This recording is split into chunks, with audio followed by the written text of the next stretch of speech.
আসসালামু আলাইকুম ওয়া রাহমাতুল্লাহি ওয়া বারাকাতুহু। উপস্থিত, আল্লাহ সুবহানাহু ওয়া তাআলা আমাকে সুস্থ রেখেছেন এবং আশা করি আল্লাহ সুবহানাহু ওয়া তাআলা আপনাদের মাহে রমজানে সকলের রোজাকে কবুল করুক এবং সুস্থতা রাখুক। সকলে বলেন আমিন। আজকের বিষয় হচ্ছে যে আমরা তারাবি পড়ি অনেকেই, ৮ রাকাত পড়ি আমরা অনেকেই চলে যাই, পিছন থেকে কেটে পড়ি।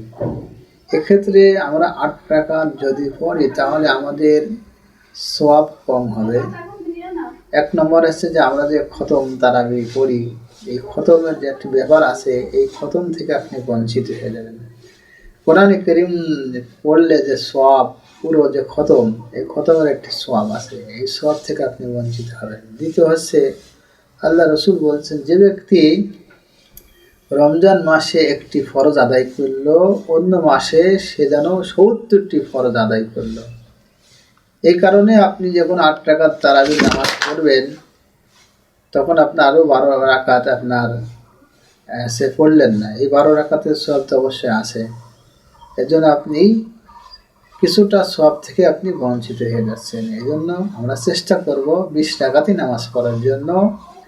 এবং অনেক শ্রেণীর মানুষ দেখেছি যে ২০ রাকাত নামাজ পড়ার পরেও তারা কিয়ামুল লাইল, অর্থাৎ রাত্রে জাগরণ করে তারা নামাজ পড়েন। এই নামাজ কি জন্য পড়েন? যে একটি হাদিস আছে, যে ব্যক্তি রমজান পেল এবং তার গুনাহ মাফ করতে পারল না, সে ধ্বংস হোক, এবং তার মতো হতভাগা আর কেউ নাই। এই জন্য আমরা রমজান মাসটা ইবাদতের মধ্য দিয়ে কাটানোর চেষ্টা করবো। আল্লাহ সুবহানাহু ওয়া তাআলা আমাদেরকে আমল করার তৌফিক দান করুক। সকলে বলেন আমিন।